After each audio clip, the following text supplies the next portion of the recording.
welcome to our first episode of Off the Wall. Today we are interviewing Mr. Alexander Lukashenko. Hello, Mr. Lukashenko. It is very nice to meet you. Thank you.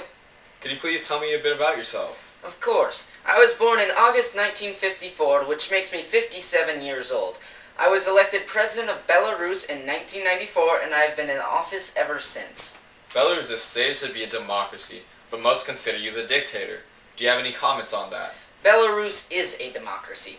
The people voted and elected me because they thought I could do the best job to rule our country, and I feel that I have done my best to do so. Former Secretary of State Condoleezza Rice called Belarus, and I quote, the last true remaining dictatorship in the heart of Europe. Do you feel that Belarus has turned into a dictatorship? This Condoleezza Rice woman is crazy. I am in charge of Belarus as its president, and the people have repeatedly elected me as president. And in 1996, they voted to give me more power, even after the mishap I had with the Belarusian parliament. And which mishap was that? Well, in the summer of 1996, 70 members of the Belarusian parliament signed a petition to impeach me on accounts of violating the constitution. But it is clearly not the problem, as the people still voted for me as president. Afterwards, you disbanded Parliament, correct? Yes. How did that go over with the national powers such as the European Union? Well, after the people voted to give me more power, the United States and the European Union refused to accept the legitimacy of this because of my so-called abuse of power. In 2000, you created a new parliament, but all the members were handpicked by you. This defeated the purpose of Parliament, as all the members were just succumbing to your will. Parliament still served its function, as all of the people could hold their own opinion. In 1998, you expelled ambassadors from the Drazny complex near Minsk, which caused the United States and European Union to place a travel ban on you. How did you respond to that? Well, I felt and still feel that the West is attempting to undermine Belarus at all levels, so I needed to create a pure Belarusian state. And as I won the election in 2004 and 2006, it is clear that the people still wanted me to rule. You were only allowed to continue to serve as president because you passed a law which removed the presidential term limit, correct? Yes, because the people want me to lead them.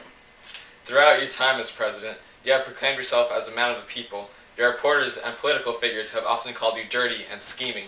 You were even claimed to have made statements that were positively directed towards Hitler. That was dirty propaganda. You have been recorded saying that Belarus's rise to power is similar to Nazi Germany's. How is that propaganda? I said it is propaganda. Mr. Lukashenko, you need to calm down. I'm not accusing you of anything. Well, it is propaganda, and I demand we stop talking about this incident at once. Alright. You were also recorded having a dispute with the German Prime Minister in which you attacked him based on his sexuality? Well, he was gay. Excuse me? What I said was not meant to be an attack on him. I just felt and still do feel that it is better to be a dictator than gay. Of course. Moving on from that, let's get to the important stuff.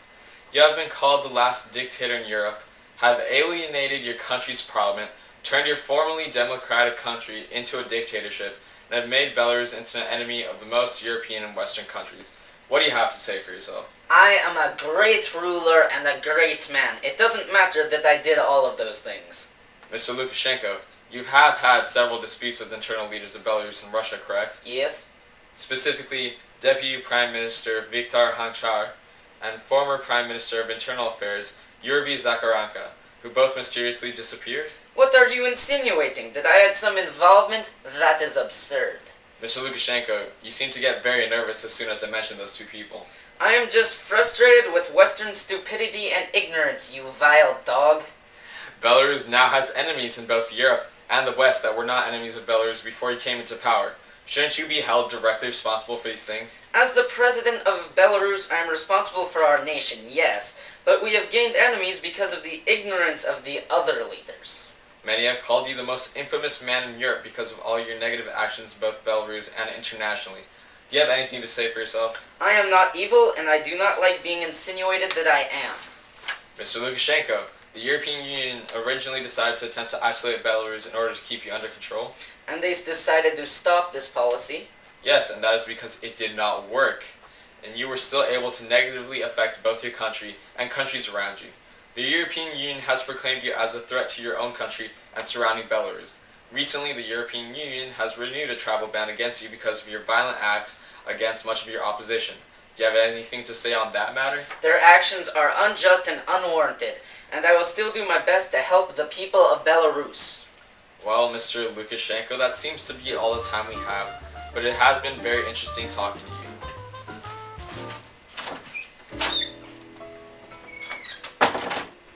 Alexander Lukashenko has been a threat to both this country of Belarus as well as other countries in Europe. He has become the most influential man in the region of the former USSR.